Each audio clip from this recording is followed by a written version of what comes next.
The Nissan Qashqai is one of the OGs in the small SUV segment, debuting here as the Dwellist nearly a decade ago. But with stylish new rivals like the Toyota CHR and Hyundai Kona arriving on our shores recently, this popular crossover has been given a midlife refresh to keep it on top of the sales charts. But is it enough?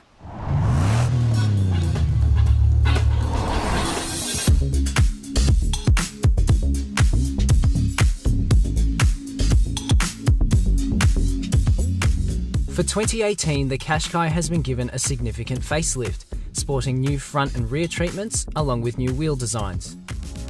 Autonomous emergency braking and lane departure warning are now standard across the range, while several new technologies like adaptive cruise control and adaptive headlights are offered on higher grades.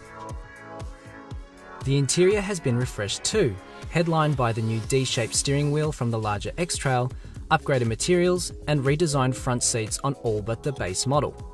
In between the base ST and top shelf TI are the new STL and N-Tech grades, starting at just under 33 grand and 37 grand respectively. However, the N-Tech is just a fill-in until the TI arrives next year, so if you want the fancy leather and adaptive cruise control, you need to wait another 6 to 8 months.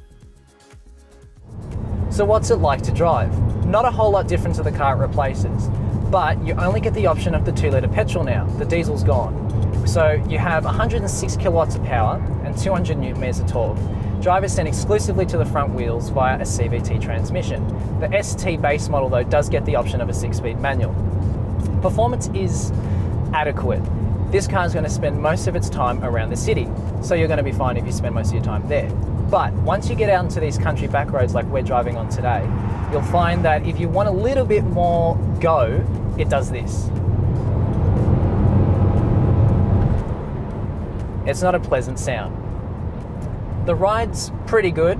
This car's the N-Tech model with 19-inch wheels, and it doesn't really jar over sharp bumps. It feels pretty stable. You don't get that jittery feeling that you might get on most SUVs with low-profile tyres. And overall refinement's pretty good. Nissan says it's made a few adjustments to make the overall refinement of the car better. And there's not as much engine noise. Tyre roar's kept, again, to a pretty good level considering that you're on 19-inch wheels on this car, but there is still a little bit of wind noise off these massive wing mirrors. In terms of how the Qashqai handles, it's not a sports car, nor does it have to be. The steering's a little on the lighter side, which means it's going to be great for navigating shopping centre car parks, tight city streets, or just getting in and out of your driveway. But out here on these country roads, it can feel a little bit numb and you don't always feel what the wheels are doing. If you want something that's a little bit more involving to drive, you're probably going to want to look at something like a Mazda CX-3 or a Toyota CHR. But overall, the Qashqai is a very no-nonsense, do-everything kind of SUV. We'll get a better idea of how this stacks up against the competition once we get it through the garage for review. But for now, you can read all our Nissan Qashqai coverage at caradvice.com.